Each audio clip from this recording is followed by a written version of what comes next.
আহা! একেবারে রাজকীয় একটা জীবন। অনেকদিন পরে গরমের ছুটিতে এসেছি এবার বিচে। এবার তো আনন্দে আরাম করব। এত আরাম, পুরা রাজকীয় একটা জীবন। ঢেউয়ের শব্দ, শান্তি, এই জীবনটাই তো চাচ্ছিলাম। অনেক দিন পরে এখানে এসেছি, আজ তো একেবারে জমিয়ে মজা করব। কেউ এখানে নেই বিরক্ত করার, কেউ আমাকে বিরক্তও করবে না, আর আমি এখানে আরামসে অনেকটা সময় পার করে দেব। এখন একটা সুনিদ্রা নেওয়া যাক। আরে আরে আরে বাপরে! আরে এটা আবার কিসের শব্দ? কিরে, এই শব্দটা কোত্থেকে এলো? ঢেউয়ের সুর নাকি তো মনে হচ্ছে ভূতের আগমন? আরে এটা তো এই পুচকে জেরি। এই ডিন টানা টান টান। আরে বিচে এসেছি, আর যদি একটু মনে করো গান বাজনা না করি তাহলে কি আর বিচ পার্টিটা জমে? এই জন্য নিয়ে এসেছি আমার সাথে আমার সাইজেরই একটা বক্স। আজকে সেই মজা করব। মনে হচ্ছে এখানে একটা নারিকেল আছে, আর পুরো ওই পানি পূর্ণ। তাহলে আর কি, কখনো কোনো জিনিস ওয়েস্ট করতে নেই। এই নারিকেলটা ফুটো করে এখান থেকে ভালো পরিমাণের পানি পাওয়া যাবে। ওরে বাপরে! আরে তুই নারিকেল দূরে গিয়ে খা, কিন্তু আগে এটা থামা, আমার কানের পর্দা তো ফাটিয়ে দিলি। আরে টম, একটু বিচে এসেছো, একটু মজা করো, আনন্দ করো। ঘরেও তো সারাদিন পরে পরে ঘুমাও। এই দেখো, আমার দিকে তাকাও, কিভাবে আরাম করতে হয় এটা আমার কাছ থেকে শিখে নাও।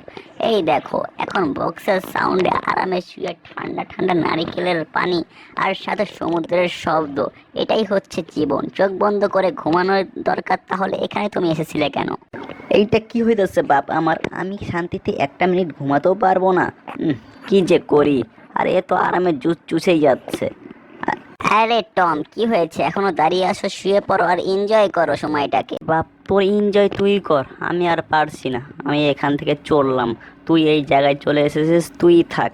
আমি অন্য জায়গায় গিয়ে একটু আরামে ঘুমানোর চেষ্টা করি। একটা শান্তির মতো জায়গা পেয়েছিলাম, তাও এই বজ্জাত জেরিটা এসে দখল করে নিল। এটা খানিকটা দূরে মনে হচ্ছে, এখানে অতটা শব্দ আসছে না। এখন আমি এই পরিবেশের পুরো একটা মজা তুলতে পারবো। আরে আরে, এ কি! এ তো এখানেও চলে এলো। আমাকে কি শান্তি মতো এ ঘুমাতেও দেবে না?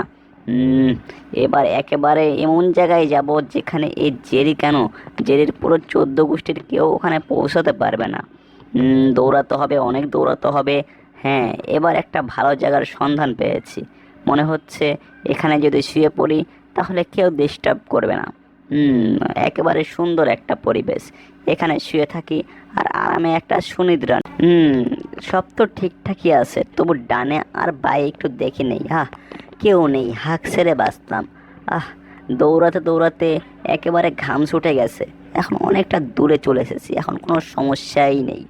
এখন আরামে একটা নিদ্রা নেব। আরে আরে, এ কি! আবার মনে হচ্ছে শব্দ পেলাম। এই টম, কি অবস্থা? ওখানে একলা একলা বসেছিলাম, ভাবলাম তোমার কাছে এসে তোমাকে একটু কোম্পানি দেই। কি অবস্থা? চলো একসাথে এনজয় করা যাক। ওরে বাপরে, তুই আমার পিছু ছাড়বি কবে? কিভাবে যে এর কাছ থেকে বাঁচি! এবার একেবারে নারিকেল গাছের উপরে চলে এসেছি। বলা হয় নারিকেল গাছে নাকি কেউ সহজে চড়তে পারে না। আমি এই জন্য এখানেই চলে গিয়েছি। এখন পরিবেশটা আরও একটু সুমধুর, সব দিক থেকে একেবারে আকাশের কাছাকাছি নিজেকে মনে হচ্ছে। এখানে আরামে একটা নিদ্রা দেওয়া যায়। বড় ভাই, সূর্যের মধ্যে সানক্রিম লাগিয়ে আরাম করলে আরো বেশি আনন্দ পাবেন। হ্যাঁ, তুমি নিতান্তই সত্য কথা বলেছো। এই সানক্রিমটা লাগালে ভালো হয়, কিন্তু এক মিনিট, সানক্রিমটা দিল কে? আরে, এ তো দেখছি জেরি।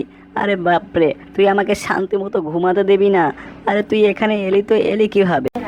এই ওস্তাদ, কি অবস্থা তোমার? তোমাকে আবার একটু কোম্পানি দেওয়ার জন্য চলে এলাম। না, আর কোনোভাবেই সহ্য করা যাচ্ছে না। এবার এই জেরিকে একেবারে চ্যাপটা বানিয়ে তারপরেই সারবো।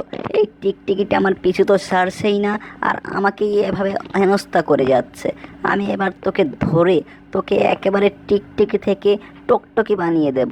দাঁড়া বলছি, দাঁড়া। আরে কোথায় পালাবি? দাঁড়া বলছি, দাঁড়া। একবার তোকে ধরতে পারি, তোর 12টা বাজিয়ে দেবো। এই তো ধরেই ফেলেছি। উফরে, পুরো মাথাটা একেবারে মুখে ঢুকে গিয়েছে। কোনোভাবে মাথাটা আগে বের করতে হবে। হ্যাঁ, আরো জোরে। আরে কোনোভাবে মাথাটা বের হচ্ছে না। এই তো বের হয়ে গেছে। আহ আমার মাথাটা পুরো চ্যাপটা হতে হতে বেঁচে গেছে। এই টম, কি হলো? তোমার দৌড় কি ওই পর্যন্তই? আসো, আমাকে ধরো দেখি তুমি কত দূর পর্যন্ত আমাকে ধরতে পারো। তোমার দৌড় কি ওই পর্যন্তই শেষ হয়ে গেল? না, আর অপমান কোনোভাবে সহ্য করা যাচ্ছে না। এবার এই মূর্তিটার দিয়ে জেরিকে একেবারে ভেঙে চুরে চ্যাপটা বানিয়ে তারপরে ছাড়বো। হ্যাঁ, আরে একটুর জন্য জেরির বাচ্চা বেঁচে গেল, কিন্তু ওকে আমি ছাড়বো না বলে দিলাম।